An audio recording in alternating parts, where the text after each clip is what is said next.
Dalam video kali ini, kita akan mempelajari tentang mikroorganisma. Murid-murid boleh merujuk kepada buku teks Sains tahun 6 di muka surat 22 dan 23 bagi membantu rujukan anda. Kita mulakan dengan mengenali tentang mikroorganisma. Mikroorganisma dianggap sebagai hidupan yang kecil dan hidupan seni yang kita tidak mampu lihat dengan mata kasar.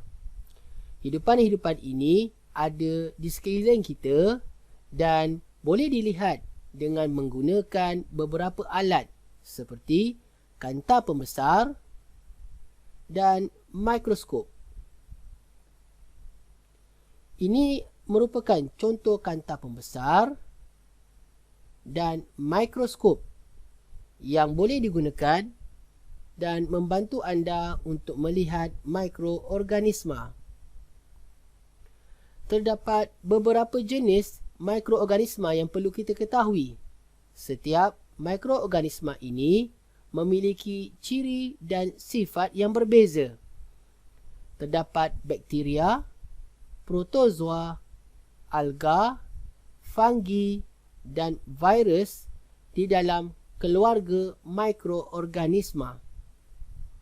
Kita mula mengenali dulu ciri-ciri bakteria. Bakteria ini wujud dalam pelbagai bentuk dan saiz.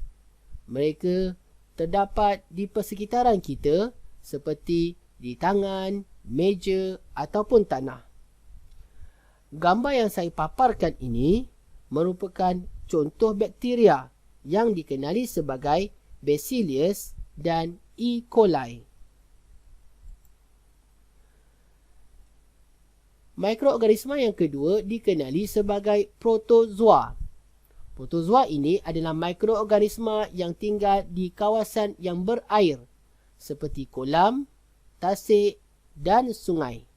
Oleh itu, jika anda berniat untuk minum air di kawasan ini, anda dinasihati supaya memasak air tersebut terlebih dahulu supaya dapat membunuh mikroorganisma protozoa ini. Mikroorganisma yang ketiga dinamakan sebagai alga. Alga ini mempunyai sifat yang unik dan istimewa jika dibandingkan dengan mikroorganisma yang sebelum ini.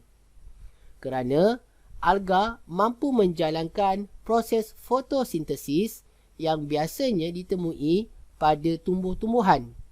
Proses fotosintesis ini ialah proses membuat makanan bagi tumbuh-tumbuhan. Namun, alga adalah salah satu daripada mikroorganisma yang mampu menjalankan proses fotosintesis. Gambar yang saya paparkan ini merupakan contoh alga yang dipanggil phytoplankton dan juga Spirogyra. Mikroorganisma seterusnya dikenali sebagai fungi.